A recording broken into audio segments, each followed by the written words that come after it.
Since the pandemic, I haven't seen any clients. And should I go to the front all the way? All the way to the front. My business will survive this. Who knows how long this pandemic is going to go on? The food bank has been literally a great help during this time. And at the end of the day, my kids, they're fed, they're healthy, and it didn't cost you anything. It's the audience reaction and interaction of a live performance, but there is also something very intimate about being in your home studio.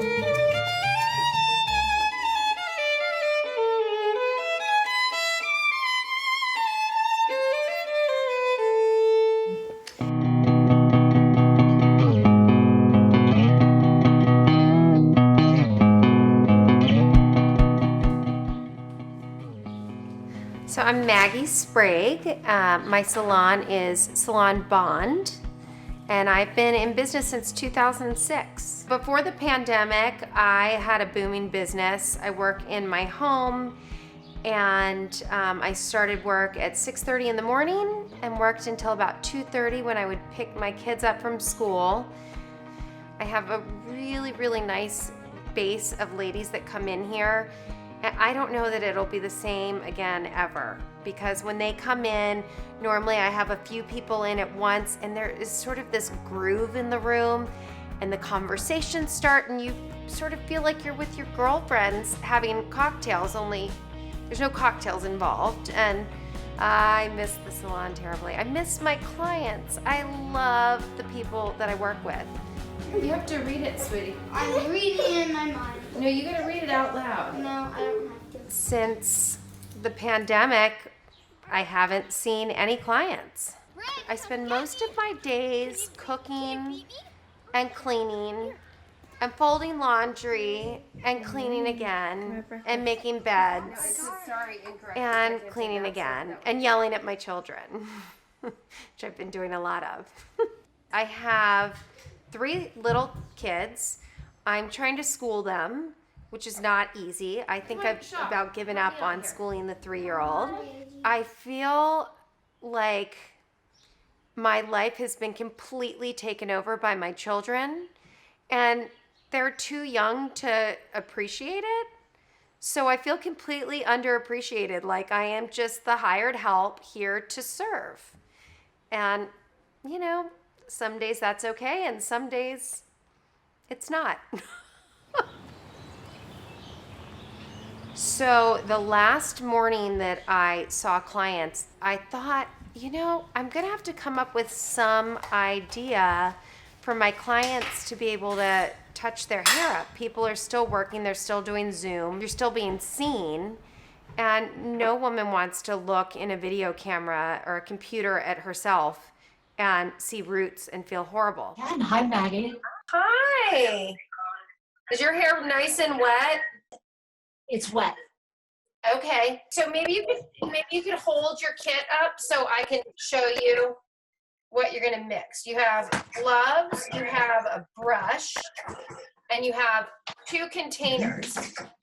That's it.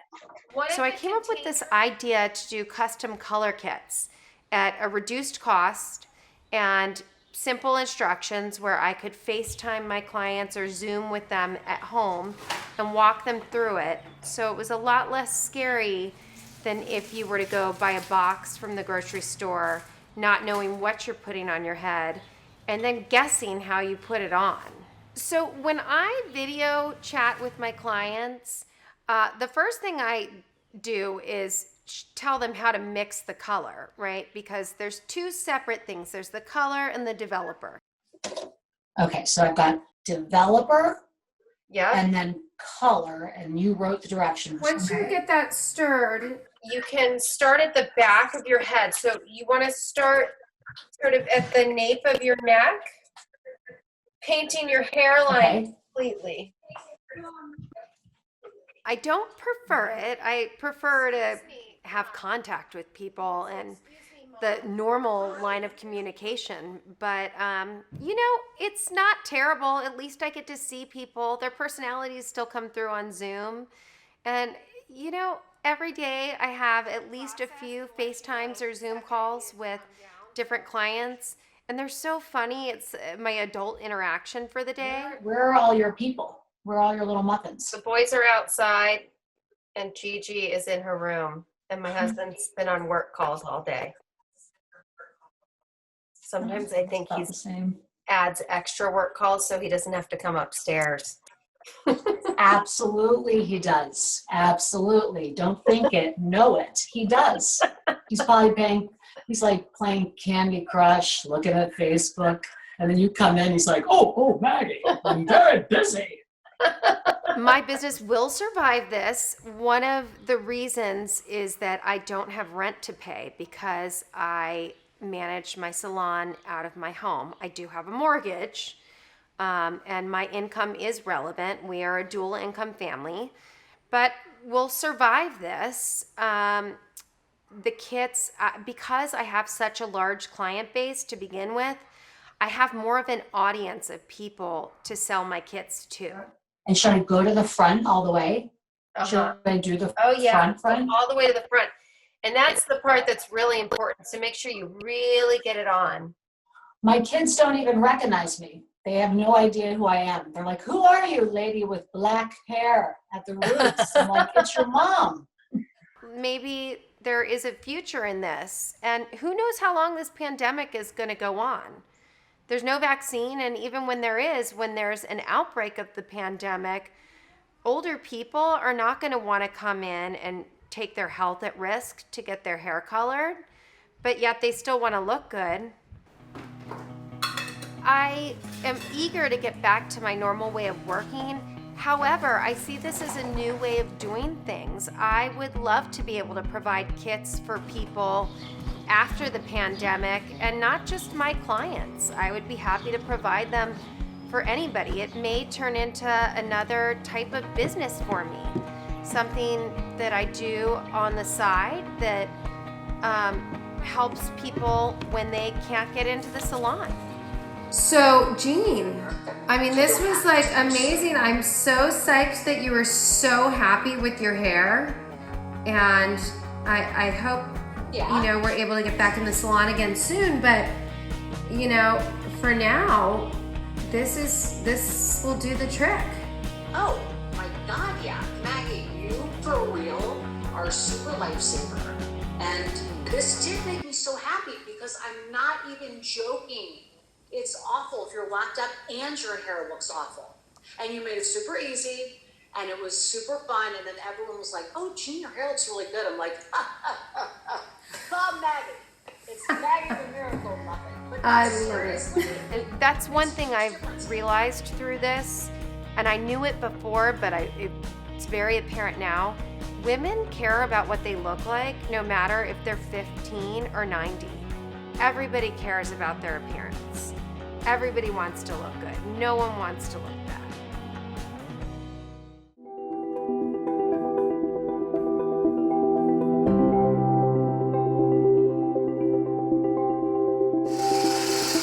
My name is Sonia. I was working as a caregiver, and I had to stop working because of the coronavirus. Now I find myself being unemployed and having to care for my 3 children as a single parent. The senior that I was taking care of is the sweetest person on earth, and I love her. She loves me. Am I gonna go back to her? I don't know. And these times right now, people are scavenging to pay their bills. The last thing they need is another bill like mine. You want water? Hold on. Ahí está. I'm the head of this house. I am the only income that comes in. But I've been paying with my savings. How long am I going to last like this? I don't know. I did receive the stimulus check and that helped. That's one breather. That money is already set to pay my mortgage for this coming month. But 1 month at a time. That's all I can do. Okay, time for homework. We literally been locked up in here, like locked up. Let's look at the relationship between a fringing reef and a coral reef again. So they're getting their Wi-Fi from the school. I'm trying to cut back as much as I can from bills so that I can pay the most important ones. Mortgage. We open up the windows to get fresh air. I always go throughout the house making sure that the ceiling fans are off if we don't need them. And I try to disconnect any unused plug that is just sucking electricity for no apparent reason. So my notice of unemployment insurance award, and all I see is 0. What does that mean? I have no idea. Weekly benefit amount, 0. High quarter earnings, 0. I've given up calling for every day between the hours of 8 through 11 and just calling and 5616. We have established a new unemployment insurance online assistance center. We are currently receiving more calls than we have the capacity to answer. At the end of the message, the phone will hang up. We definitely need more help from the outside because inside, there's only so much you can do.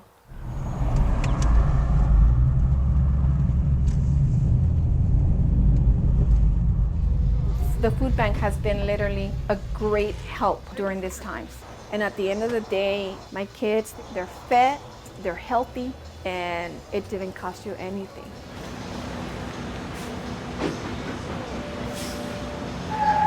We're almost there. Yeah. Oh, What time did you get in line? at 8:30. How about you? It was like 8:20, 8:15. Yeah. Yes. Yeah. Do you come here often? That's my first time. First time? Yeah. How about you? I've been here before. Go for it. Good luck. So I've been waiting here since, 2 hours and a half so far? It helps everybody right now. I see Hispanics, I see Asians, I see Caucasians, I see everything. I see people in good cars, people in not so good cars. We all have the same need. We're all in the same boat right now. Financially, we are at our limit. There we go. Thank you.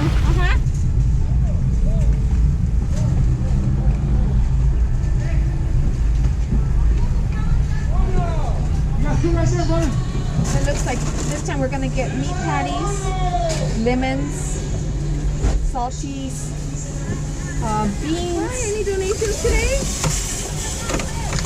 We all stick together, so this way we all have somewhere to go when we need. So thank you so very much. Enjoy Thank your you. food. Thank you.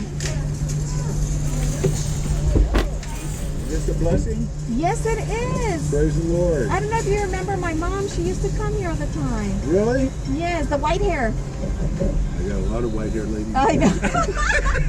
You're a big But God fan. bless you. We Thank haven't you. changed. Do I feel embarrassed? No. Thankful. I see all those people there and they really are pouring their hearts out, assisting everyone. Hallelujah. All right. They give us enough to tell you the truth that when I come here, I get a couple of ingredients and then I share the other half. It feeds several homes. Some beans. And so I'm going to give this back to my neighbor. If she has enough beans, then hopefully she'll pass it down to her friend, who's also a single mom of 2 girls. And this is what I'll give her. Hopefully she'll take 2 and then give out 2. Oh, there's apples and oranges. Plenty for at least 2 houses, if not 3.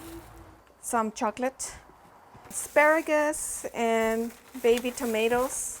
I wouldn't buy cherry tomatoes personally because it's out of budget. It's out of my budget. Oh, lemon. More onions. So all of this will get distributed to assist 12 people in 3 households.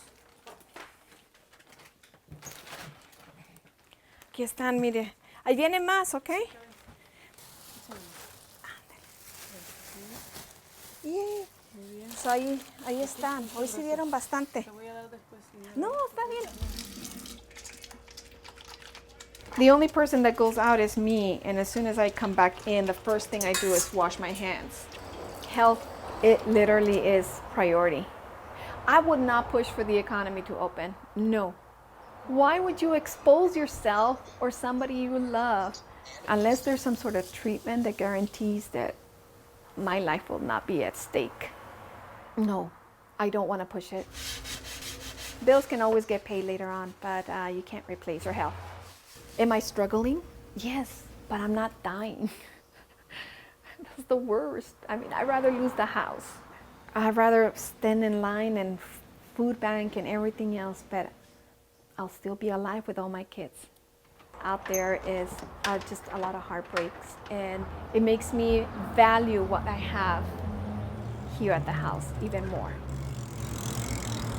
I lost my mom not too long ago, and while she was in the hospital, I was there every day, every single day, and it's sad to see what all these families are going through. You know, not able to tell their families goodbye. I would just die if my mother would have passed away and not being able to hold her hand and be there with her. Some of these families are just going at it by themselves. You drop them off at the hospital and that is it. You don't get to say goodbye. A video chat, what is that? That is so cold, so impersonal. It really is almost inhumane.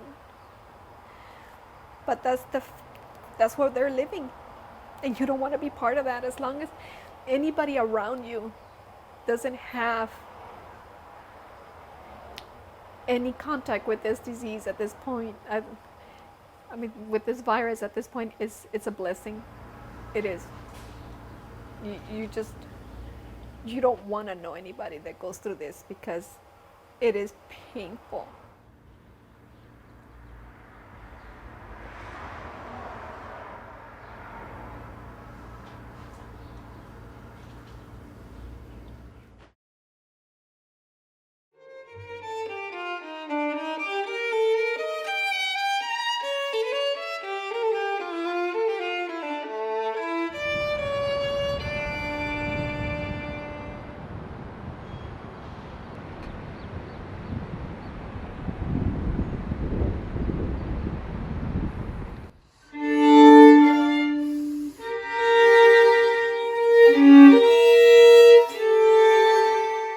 Hi, my name is Margaret Bacher.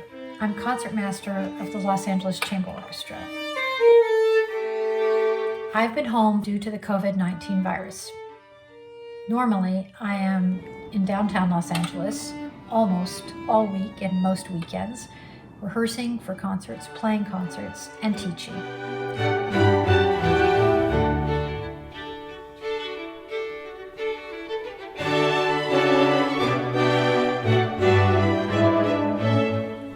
But I am home these weeks trying to offer performances online and also learning to teach violin lessons online. I'm going to be recording some solo Bach tonight, and it's a family affair because of the quarantine. No one could come to professionally record any of myself or any of my colleagues, and my daughter here is helping. She's going to be doing the video, and my husband will record the audio.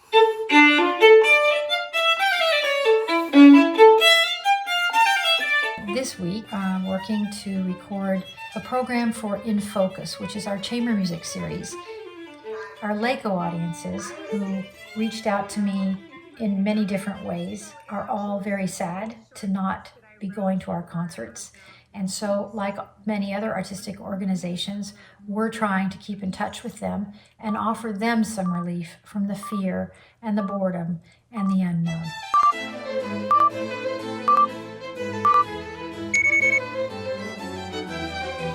Good evening, and welcome to an In Focus concert presented by LACO at Home. In these extraordinary times, these broadcasts are what give our musicians, and hopefully you, a lot of comfort. And I do hope that you enjoy this evening's presentation of In Focus from our home to yours.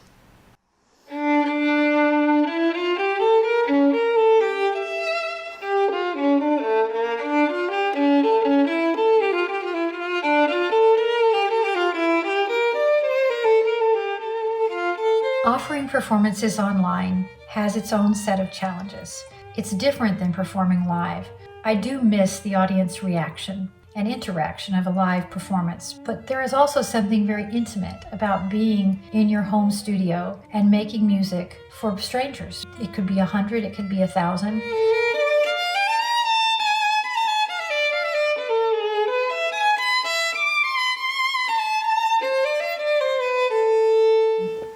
This is where I sit and do most of my teaching now, which is odd to say. But with Skype lessons being the only possibility for me to be able to help my students, this is where I have to do it, is sitting at a computer. Is everybody doing okay? Yeah. Yeah. It's getting old. It's getting old, isn't it? This isolation. Oh yeah. Getting a little depressing. I had a really great chamber group this year, but like we're not able to meet anymore, and like end of the year recitals and things like that being canceled. So. It's it's unexpected. It's very tough, and my heart breaks for all of you. But we have to do the best we can under these really difficult circumstances. One of the hardest things for me to get used to during this quarantine is sitting here at this desk with a computer. It's so counterintuitive to being an artist and a musician. Albert? This is one of the challenges. Albert? Music is such a hands-on kind of experience for the student and the teacher. And it's difficult when the sound is coming through an electronic computer or iPad. It's not a realistic sound, but the students are hungry and they're feeling isolated. So their hour or 2 hours a week with me hopefully keeps them challenged and keeps them inspired to continue to grow as young musicians. Bravo. Bravo, Bella. Very, very fun. I can only think about what it's going to be like the first time I get to walk back on the stage in our new normal and be able to make music again. What's going to be when all of this ends? Will there still be the orchestras? Can they financially survive? Will our economy be at a place where all of us can still do what we love to do, which is make music? Will people come to our concerts? Will they be too afraid to go into a hall where you have to sit shoulder to shoulder? Those are all big questions, and I think it's been tough. It's for everybody, not just me.